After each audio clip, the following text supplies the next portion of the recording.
Hi guys, welcome to Homemade Food. Thank you for stopping by today. Bismillahirrahmanirrahim. Wash meat properly with fresh water at least 3 to 4 times.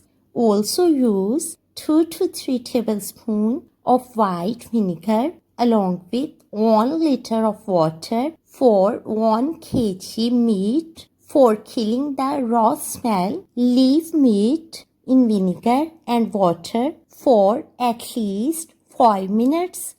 After 5 minutes, wash the meat again with fresh water at least for 3 times. Now, put meat into a strainer to get rid of excess water and to get meat completely dried for cooking.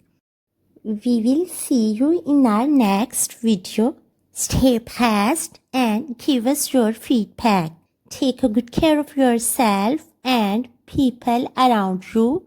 Thanks for watching.